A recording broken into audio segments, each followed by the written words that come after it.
I quit building niche websites.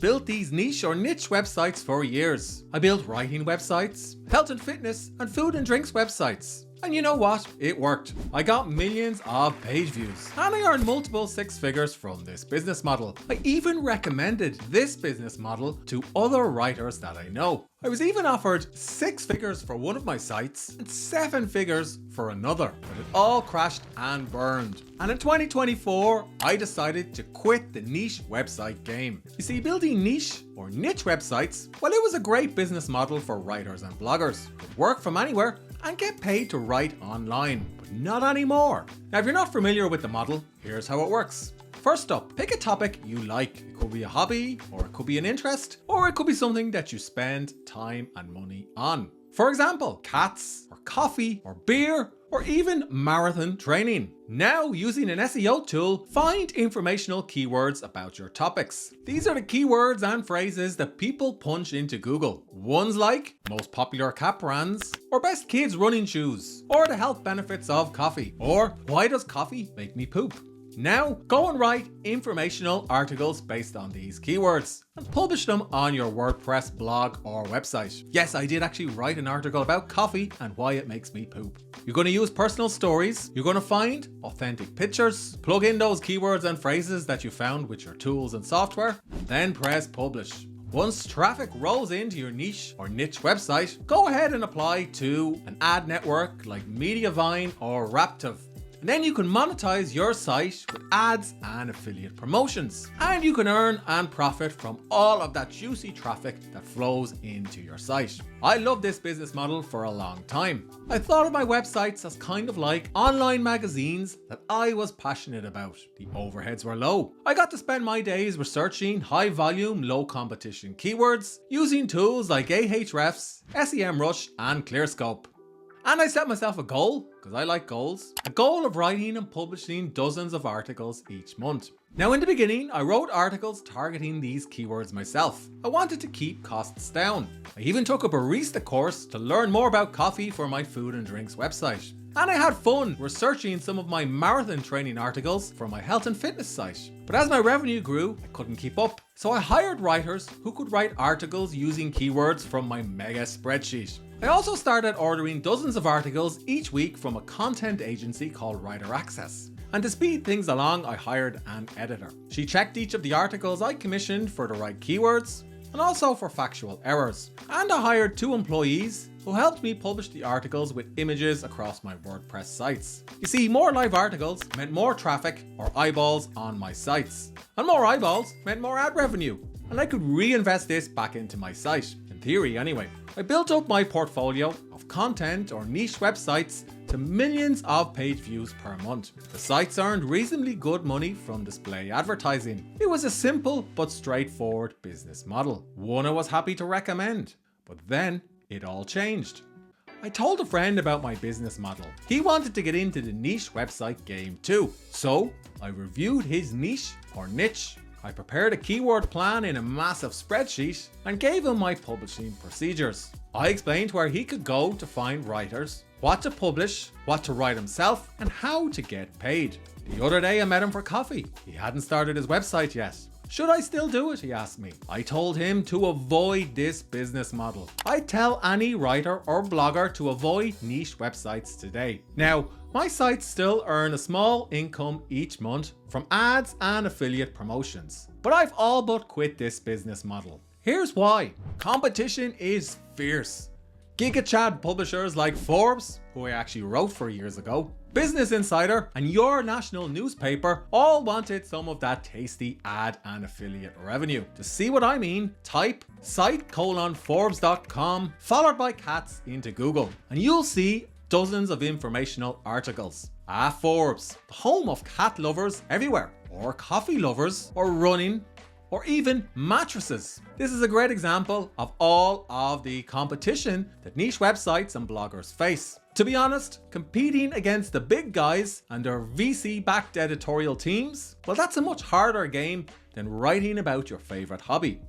AI is lowering the barrier to entry. I get emails every day from wantrepreneurs hawking their latest AI tools. They claim this fancy new .ai software can generate dozens of articles at a click. I tested a few of them. Don't be fooled. 99% of these tools are terrible and are simply replicating what ChatGPT can do, but at a premium. Now, I reviewed some of the better ones for my YouTube channel, which you can check out. But a dozen videos in, I realized that the barrier to entry to content websites today is low. Too low. Any good bot or app can write a how-to article. AI tools like Gemini and ChatGPT can easily generate a good listicle. And ChatGPT can create question and answer or QA content faster than you can type or hit the publish button in WordPress. I realized if a good tool can generate thousands of articles at a click, what's the point in me investing time and money in content that's simply fodder for AI to scrape? And to be honest, I've no interest in publishing mass-produced AI-generated content for an easy dollar that could disappear. Google hates content websites. It seems to anyway. In 2023 and 2024, a series of brutal Google algo updates tanked the traffic of many website owners. Owners like me. The only publishers who escaped this traffic correction, well, they tended to be gigachat brands like Forbes and also user-generated sites like Reddit and Quora. Now, a few of my sites faced 80% or more traffic corrections. That's quite a dip, and I'm but one in a long line of website publishers with similar tales of woe. If you go on SEOX, you'll find stories from content publishers who lost most of their traffic and revenue too. Websites like HouseFresh and gaming sites like Retro Dojo. Now, Google says it's rewarding sites with helpful content, but most content publishers I know, well, they've yet to see a recovery despite what Google says. Search engines are using your content for free. SEO expert Rand Fishkin summarized the problem nicely in this tweet. He explained how Google is scraping content from his site and his articles and putting it on page 0, that is, on search results. And that basically has the effect of pushing his content all the way down. Now, it's one thing for a search engine to say it's going to organize the world's information. It's quite another to take all of that content people like me spend time and money on, and respin it. Using that content on page 0 means less traffic and less revenue. Welcome to the world of zero-click marketing, where we get paid very little for creating quite a lot. Social media platforms are experimenting with AI. Lots of content publishers I know, the ones that faced 80% traffic corrections, they're all recommending other new traffic sources. Well, they're not really new. Getting traffic from Bing or Facebook or Pinterest, it all sounds like a smart move. And sure, the ad revenue or RPMs from Pinterest and Facebook can be quite good. I earn a little from these networks too. But these networks or platforms are also experimenting with AI generated content. No one platform is a safe play for this business model. By all means diversify, but know the risks. Yes, Google, Meta, and Pinterest don't owe content publishers or bloggers any traffic. This is the sandbox that we play in. But with no recovery in sight and ambiguous, changing, and unhelpful guidelines from Google to work with, I'll let my team of writers and editors go. I was sad to let them go, but I couldn't justify the time and expense that content publishing requires. So I set aside my publishing goals and I cancelled my subscriptions to SEO tools like ClearScope.